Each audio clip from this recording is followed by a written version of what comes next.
that Allah forced him into his domestic life. The Most Honorable Elijah Muhammad did not start taking wives until he was 62. That's in 1959. So now, what about all the years when he was a young man? For 7 years he was away from his wife, right? And there's no record of him ever cheating on his wife, right or wrong. He traveled the whole United States as a young man, and he never cheated on his wife. Never had any so-called extramarital affairs, right? And the wives of the Most Honorable Elijah Muhammad, they're alive today. They can bear witness to this man's character. See, but you have to understand that Allah sees down into the future. And here's a man who has children by his first wife. They're not here today, are they? Are they here helping the Honorable Louis Farrakhan? No, they're not. But see, Allah is the best knower, because the children by his other wives, where are they? Minister Ishmael is here, is that right? Minister Rasul is here, is that right? Brother Kamal, the National Secretary, is here, is that right? See, Allah doesn't plan for just one day. He plans for in the future. Is everybody with me? So now, every prophet is charged with doing evil. Every prophet, right? Let's look in the Holy Quran. The Holy Quran, this book that we believe in as Muslims, clears all of the prophets from their evil. I'm going to go through this real quick, then we'll go into the assassination. Are y'all ready? I'm talking about the day of the assassination and what happened. Jesus was cleared of the false charges.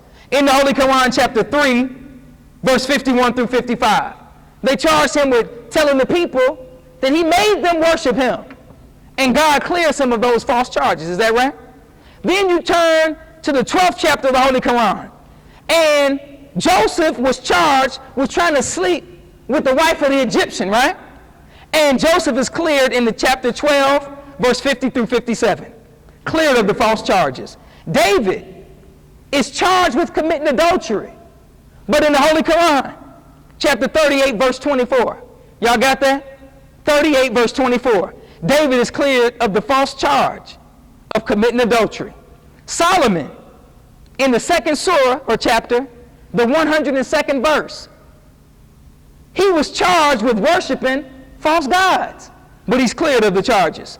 Aaron was charged with leading the people astray into worshiping the golden calf.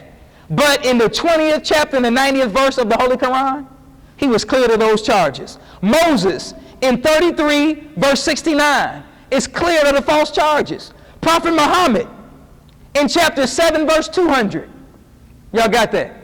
7, verse 200, cleared of the false charges. So now, if all of the prophets were charged with doing something evil and wrong, do you think the Most Honorable Elijah Muhammad is any different? Is he going to be charged? They're a sign of him. Do you understand what I'm saying? So let's look at the assassination of Malcolm X.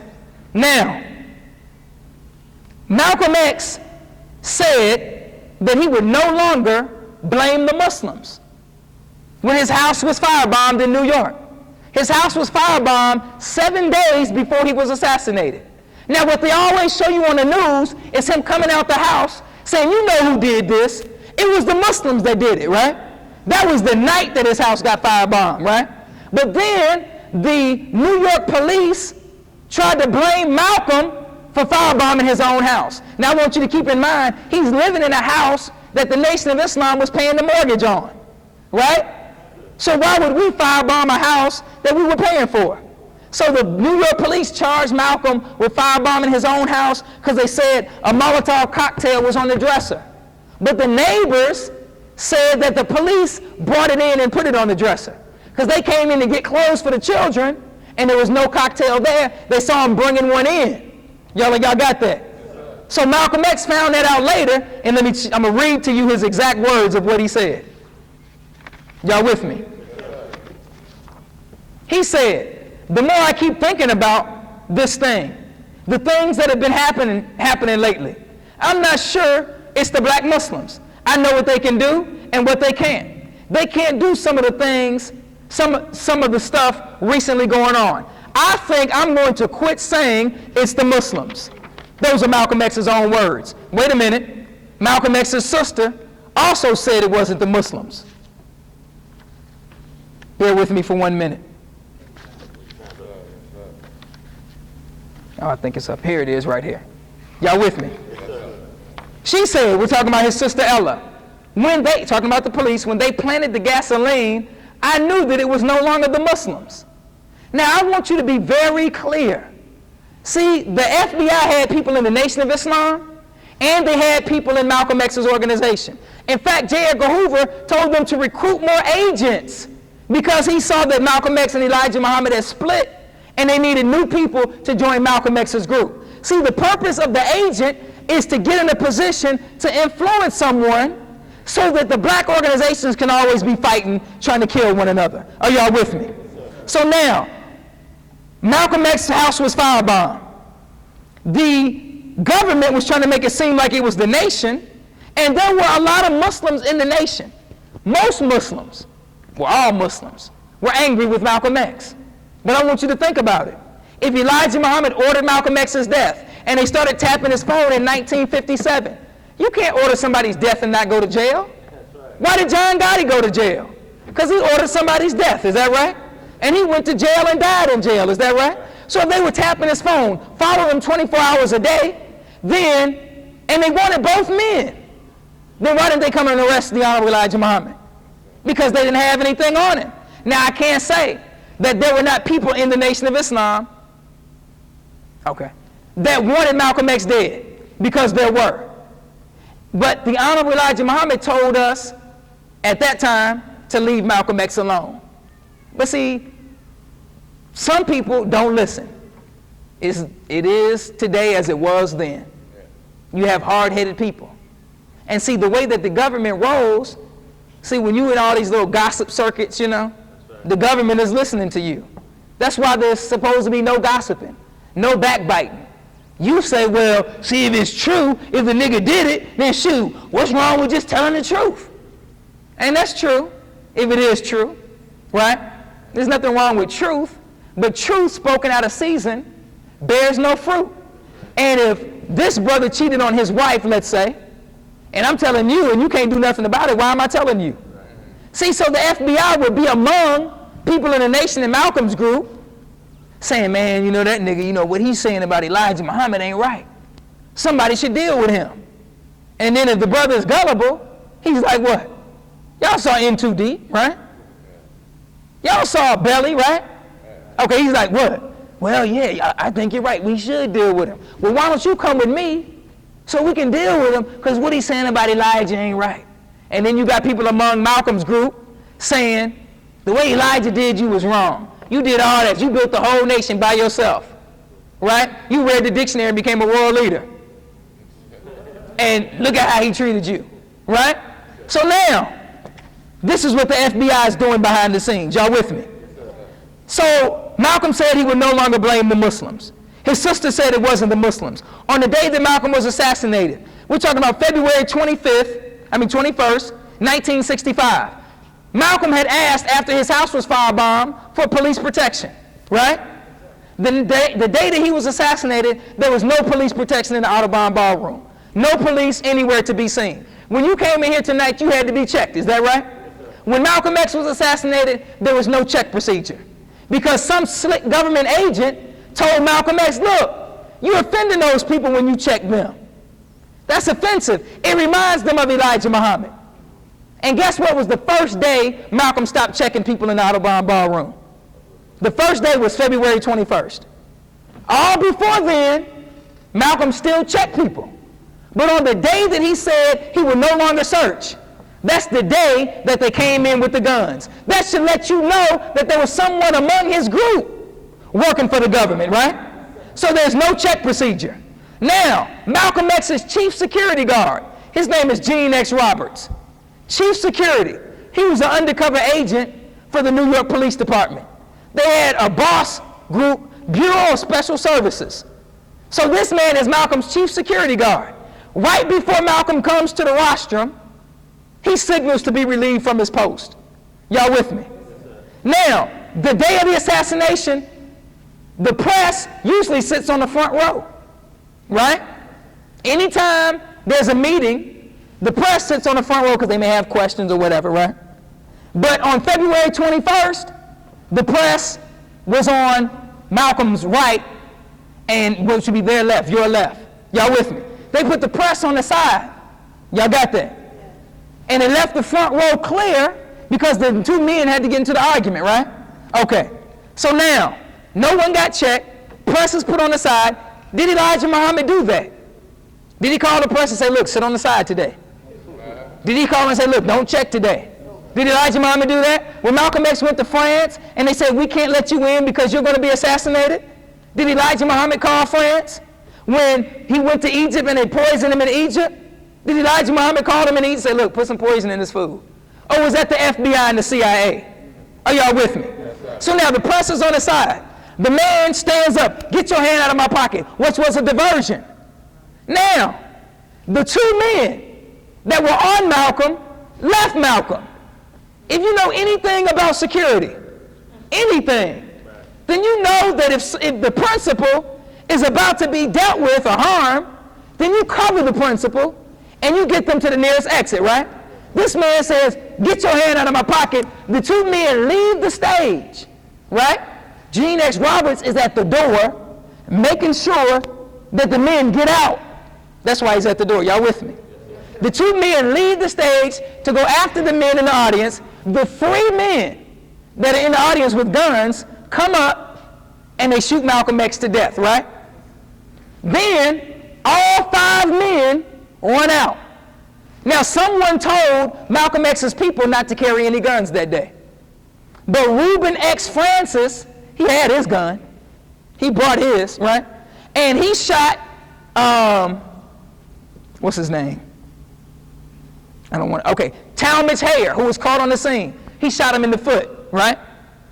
His accomplice was right in front of him, running out. The crowd caught him, and they caught Talmadge Hayer. Y'all got me? Two men were caught. You say, oh, no. If two caught, then why didn't they say that? I got the microfilm right here from the New York Daily News. And I'm going to read to you what y'all with me? The New York Daily News said on February 21st, 1965. You can go get the microfilm yourself from the library. The New York Times said the same thing. Where is it? Hold on one second. We're almost done.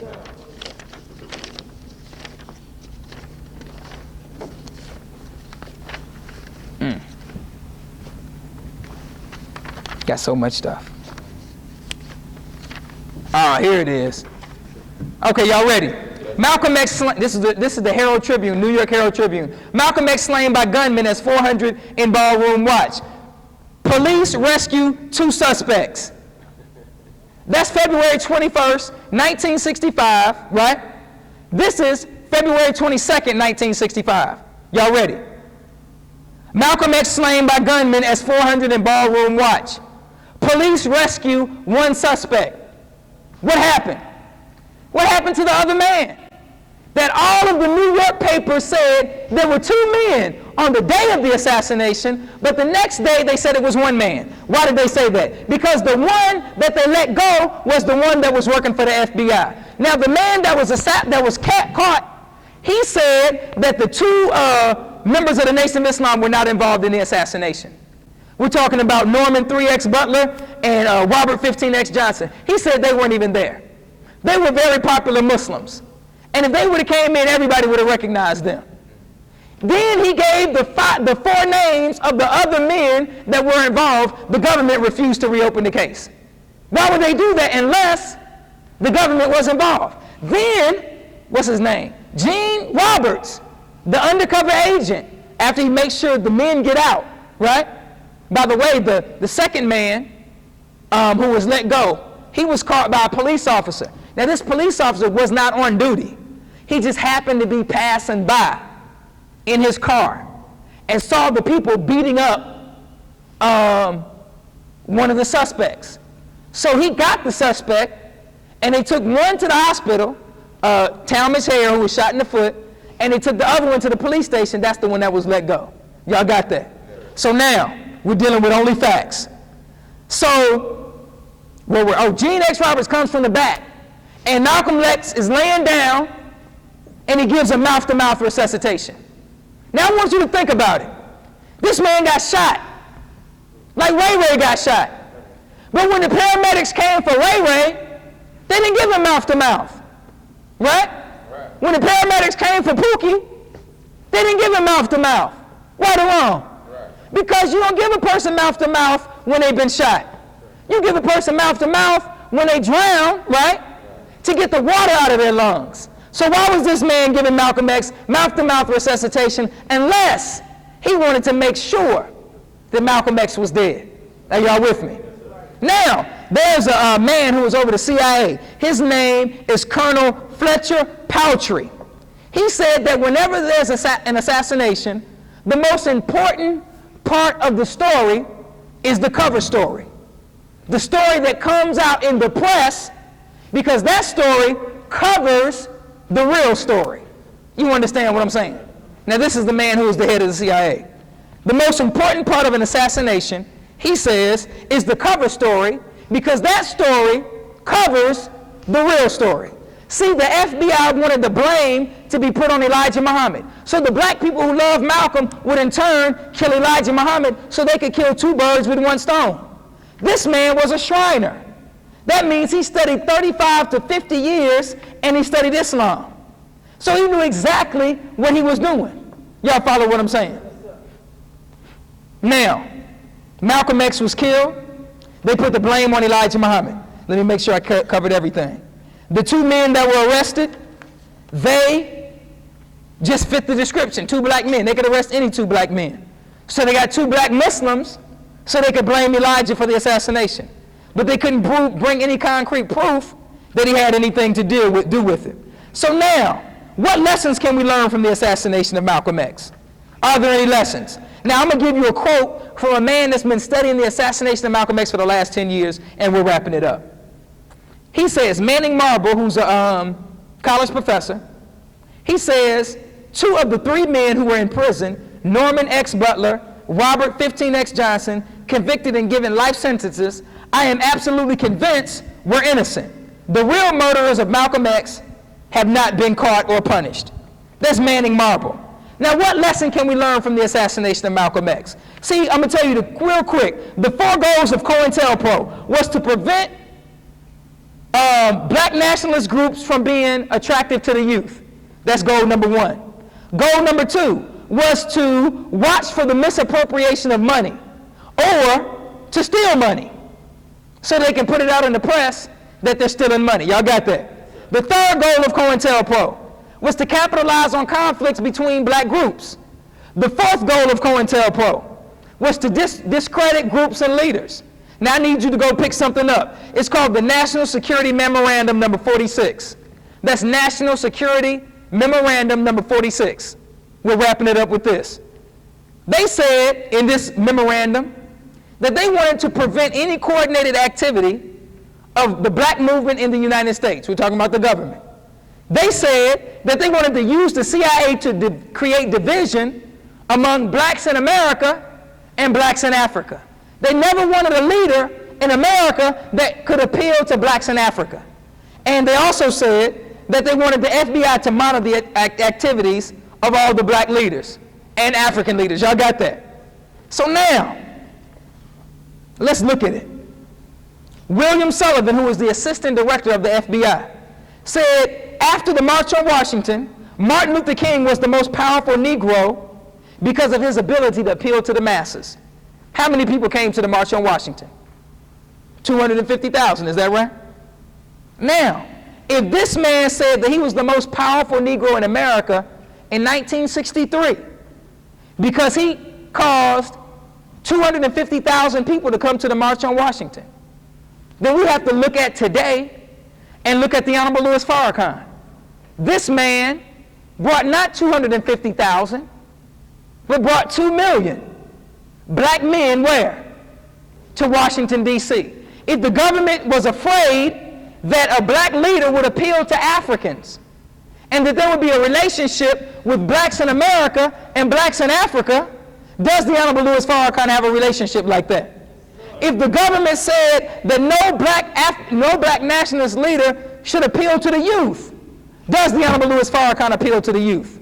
If they said that we don't want any black leader that could unite all of the black organizations into one group, because that person would represent the black Messiah. Does the Honorable Louis Farrakhan have that ability to unite all of the groups? Y'all saw the press conference on the 2nd of May? Everybody was there, right, except the haters, right? Because he's been blessed with the ability to do what? To unite all of the factions in the black community into one group. Listen to what Manning Marble had to say as we close it out. I think that Malcolm wasn't envisioning, even while he was in the Nation of Islam, a black nationalist progressive strategy towards uniting black people across ideological, class lines, denominational, religious lines, Christians as well as Muslims, to build a strong movement for the justice and empowerment of black people. And I think that is what frightened the FBI, and that is what frightened the CIA. Well, if Malcolm X was uniting groups in the 60s, or not doing it, he planned to.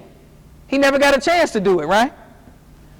And the Honorable Louis Farrakhan is doing it today, then what is the plan of the government against that man? See, the reason that we have the life of Malcolm X and his great example is so that we could have a leader that the government could not deceive. They've been working for the last 40 years to try to destroy the Nation of Islam. Or the last 23 under the Honorable Louis Farrakhan's leadership, 24. And they have not been successful. They tried to get him and Jesse to go at one another, right? But because he had the example of Malcolm X, that didn't work, is that right? They used other leaders, is that right? Then, in 1991, they opened up a movie, or 93, they started a movie on Malcolm X, right? Because there was no man that was living that they could use against the Honorable Louis Farrakhan, so they had to use Malcolm. But can a dead man lead you? Dead man can't lead you anywhere, is that right? The white man doesn't follow dead men. Kennedy is dead. Kennedy can't lead them anymore. They moved right along, inaugurated Johnson, and kept on stepping, is that right? So, but they try to use Malcolm so that you won't be attracted to the Honorable Louis Farrakhan. They tried to set up the daughter of Malcolm X to assassinate the Honorable Louis Farrakhan. And Minister Farrakhan dropped the charges. Right or wrong? See, the enemy is always working to destroy the Nation of Islam and destroy the rise of black people.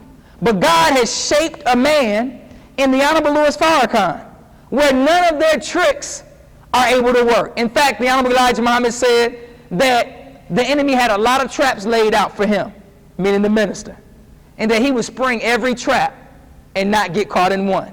So brothers and sisters, what we have to do is we have to learn from the life of Malcolm X and know that his life was a lesson from yesterday so that we could walk down this path that we're on today. And we shouldn't let the enemy who hates all of us have us so divided that we can't come together as a family. Is everybody with me? So brothers and sisters, I don't want to belabor the point, but if you research the life of Malcolm X and the death of Malcolm X, the facts bear witness that the government is responsible for his assassination. Now, they may have used ignorant people that were in the Nation of Islam, even though Talmadge Hayer said he wasn't in the nation. He admitted that in court, right? But my point is this. The Honorable Elijah Muhammad had nothing to do with the assassination of Malcolm X. The Honorable Louis Farrakhan had nothing to do with it. Y'all with me? The government orchestrated everything from behind the scenes, had us fighting and killing each other, and they reaped the benefits. Are y'all with me? And they did the same thing to Martin Luther King Jr. They did the same thing to the Black Panthers. Fred Hampton was killed here in Chicago, right? By a plan of the FBI, and a black agent by the name of William O'Neill gave them the floor plan so they could go in and assassinate our brother, right? So what we have to do is we have to unite in spite of our differences and back the man that has the guidance from God, which is the Honorable Louis Farrakhan. So brothers and sisters, I hope that I answered all of your questions related to the assassination of Malcolm X.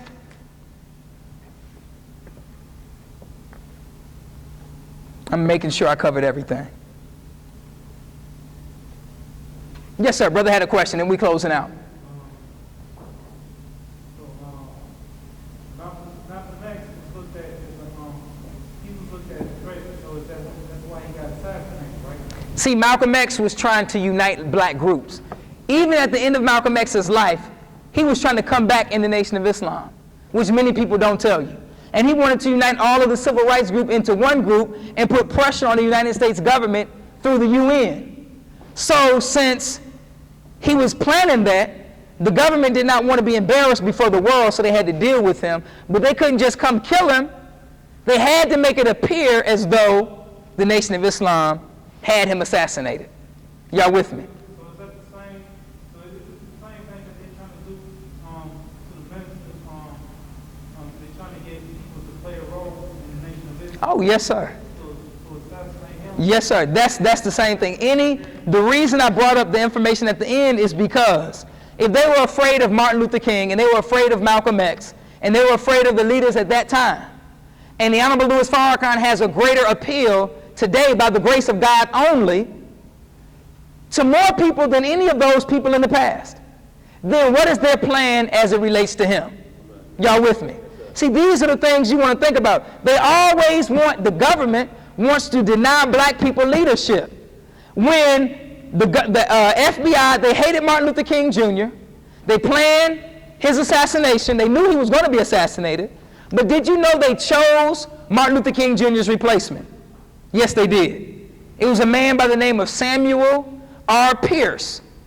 They agreed that he would be a good leader for Negro people because they didn't like Martin Luther King Jr. So you have to always keep in mind that there's a plan behind the scenes to deal with our leaders.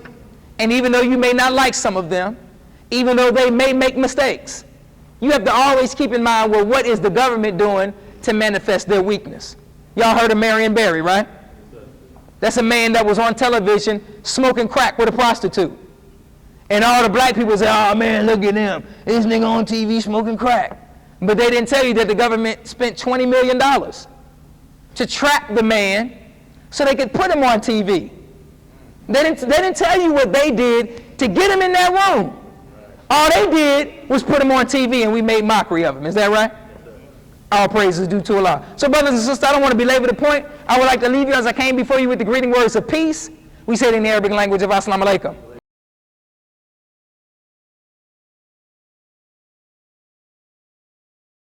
You may have heard, well, the reason that Malcolm X left the Nation of Islam is because Elijah Muhammad was having sex to women he wasn't married to, right?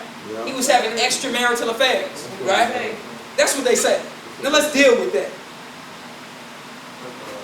Now, how many of y'all heard of Bill Clinton before? First black president. They call him the first black president, right? Oh, that Now, Bill Clinton hasn't done 1/8 for black people what Elijah Muhammad did for black people. That's right. I mean, he can't even compare, right? That's right. In any way, shape, form, or fashion, the man cannot compare, right? That's right. But now, he was in a relationship with a woman he wasn't married to, right or wrong? That's right. And did black people turn against him? No. Or did black people come to his defense? They came to his defense, right? Because they said that the good he did outweighed him being with Monica Lewinsky. Now here's a man that's using a cigar as a sex toy. That's right. And you can defend him, but you can't defend a man that worked